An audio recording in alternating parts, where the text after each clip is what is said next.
আজকে এখানে আসার আগে আস্তে আস্তে আপনারা জানেন আজকে এসআইআর নিয়ে সুপ্রিম কোর্টে হিয়ারিং ছিল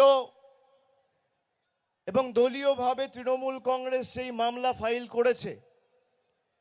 বাংলার মানুষকে যেভাবে অত্যাচারিত করা হচ্ছিল এসআইআর এর নাম করে,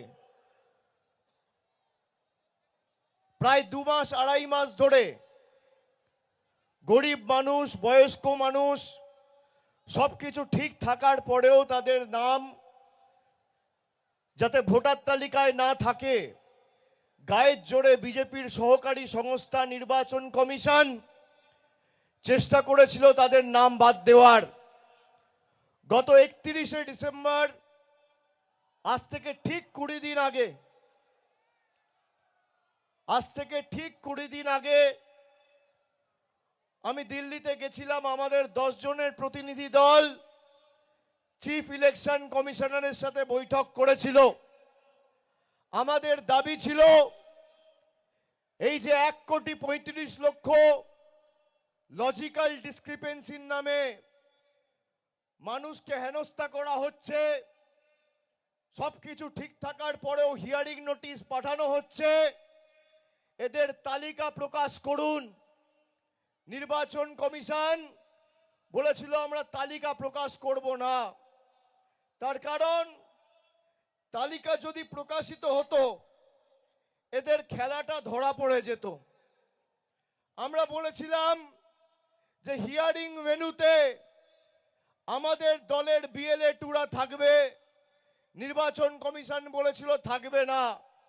আমরা বলেছিলাম নির্দেশিকা তাহলে আপনি জারি করুন, যদি নির্দেশিকা জারি না করেন তৃণমূল কংগ্রেস হিয়ারিং ভেন্যু ছাড়বে না।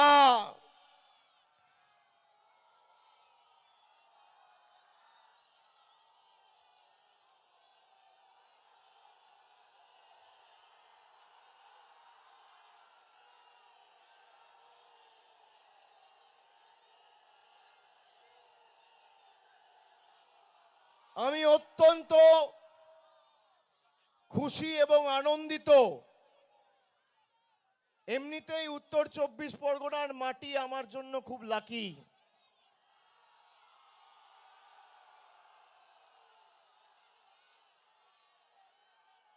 এই মাটি স্পর্শ মানে জয় নিশ্চিত। বিরোধীদের চক্রান্তের বেড়াজাল ভেঙে চূর্ণ বিচূর্ণ করেছে এই জেলার মাটি বরাবর।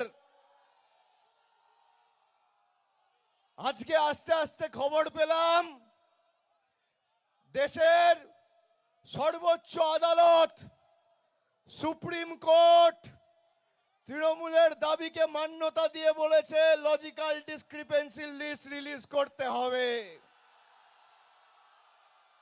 শুধু তাই নয়, ওরাল আর্গুমেন্ট চলাকালীন আমি যতটুকু শুনেছি বিচারপতিরাও বলেছেন বিএলএ টুরা হিয়ারিং এ থাকবে।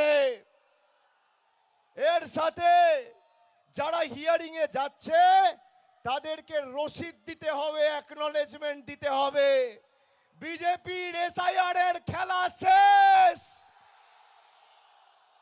আজকে আস্তে আস্তে যে খবর পেলাম 1 কোটি মানুষকে বেছে বেছে যারা ভোটার তালিকা থেকে বাদ দেব বলেছিল, এই জয় মামাটি মানুষের, এই জয় খেটে খাওয়া মানুষের, এই জয় বাংলার।